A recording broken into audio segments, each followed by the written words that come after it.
We've seen for a long time that Donald Trump's late night and early morning posts on Truth Social can be chaotic and alarming, but lately they've become even more concerning.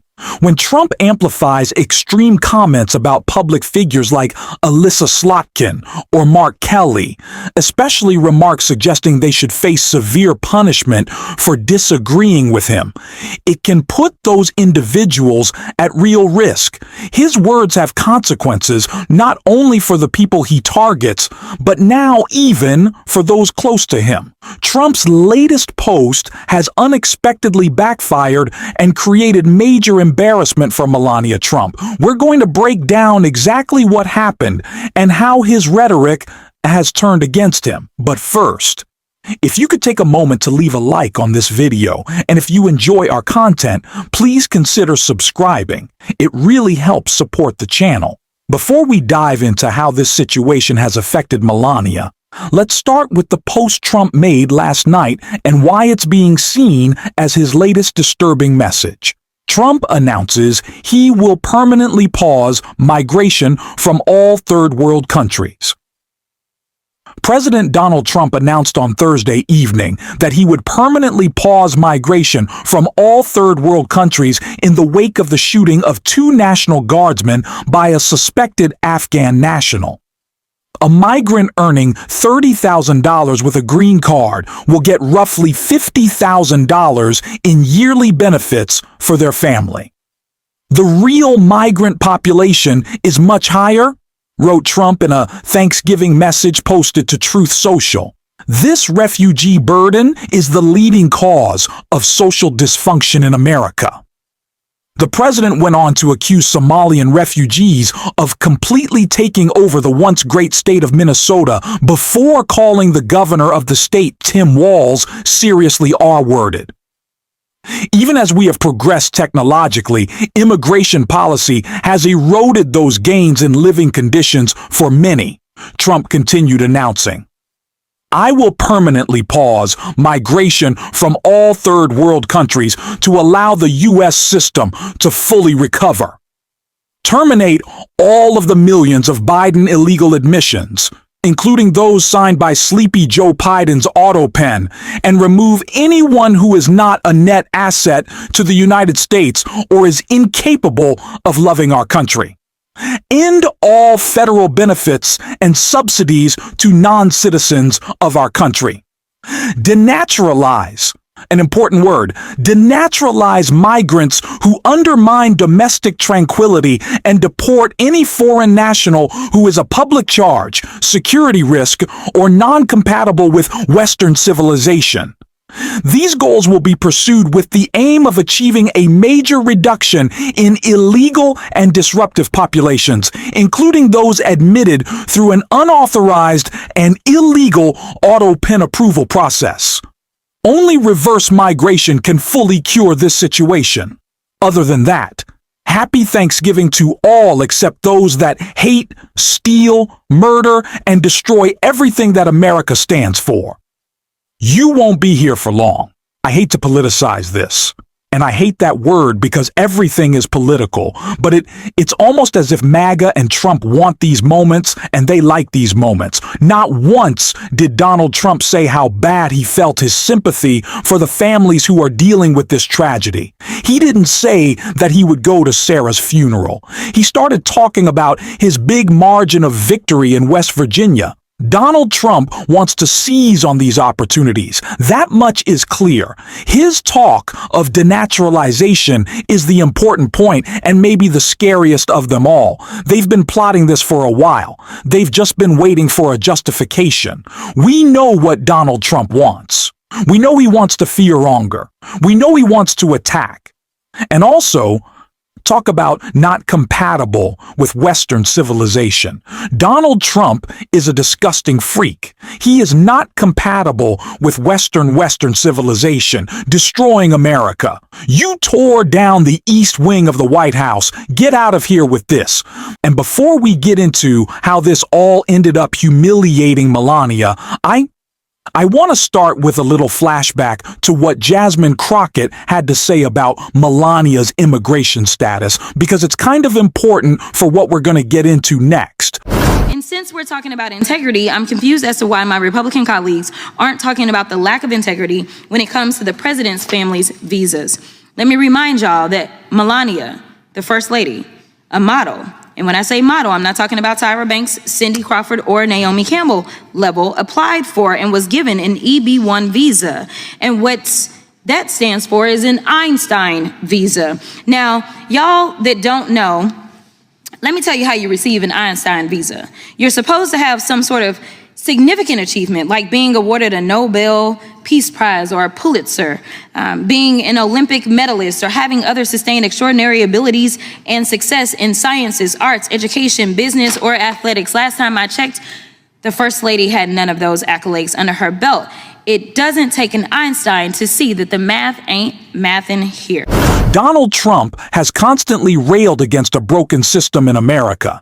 And so much of America is broken, but it is broken in favor of people like Donald Trump who are able to get out of their white-collar crimes, who are able to escape any actual accountability, and who abuse our system in the case of the immigration status of Melania Trump, how she was able to come to this country, because Donald Trump clearly doesn't have a problem with that.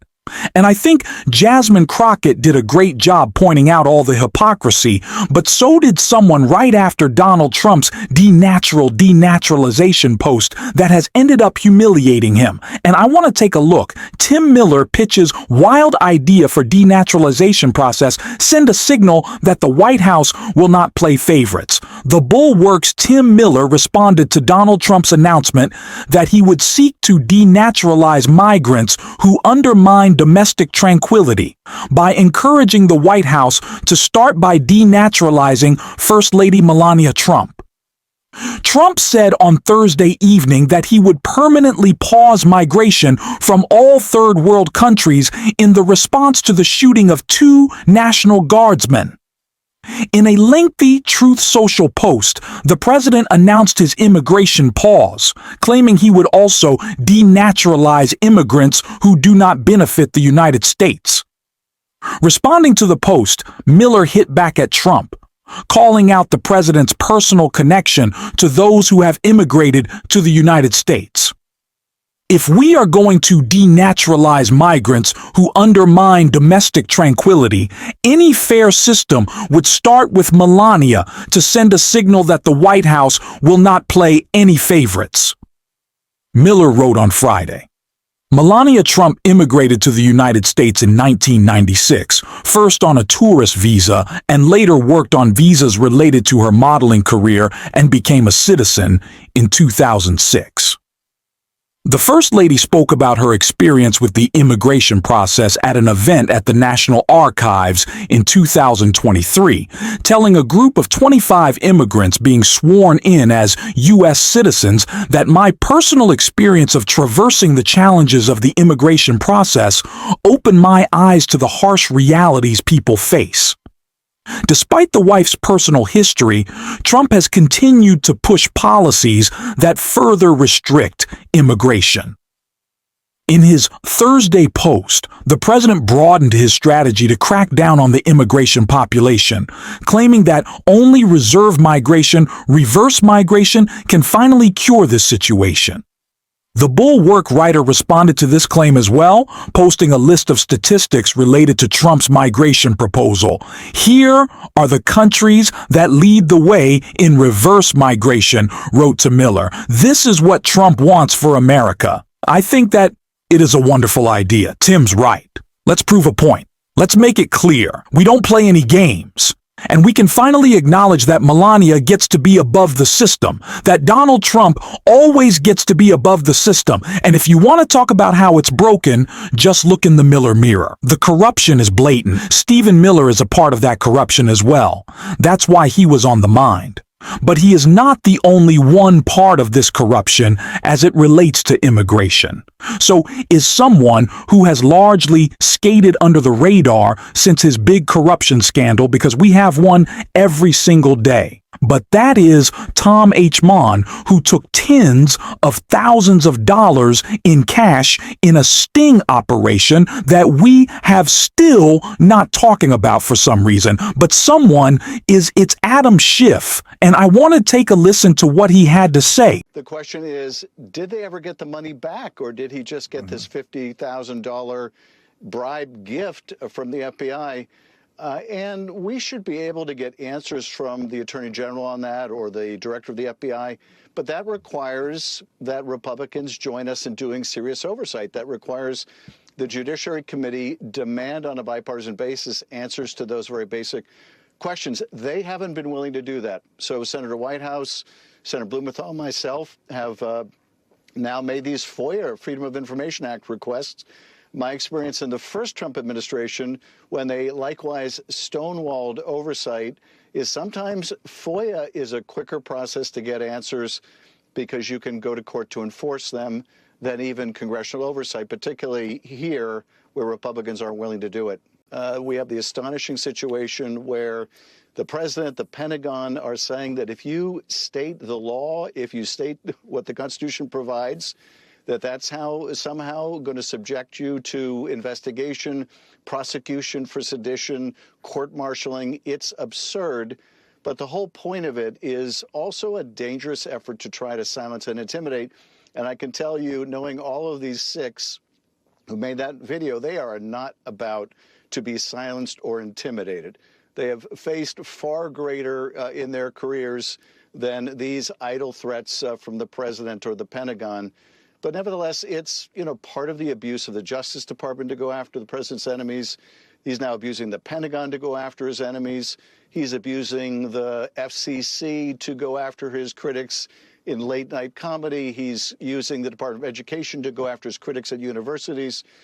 This is a broad societal effort to silence and intimidate the opposition. It's what dictators do, and I'm just so proud of the patriotism of my colleagues. There are so many issues happening within this White House that it can be hard to keep up with everything, but we're committed to breaking it all down on this show. If you'd like to support our work, don't forget to subscribe and leave a like on this video. And if you've made it all the way to the end, drop a blue heart in the comments. And until next time, I will see you soon.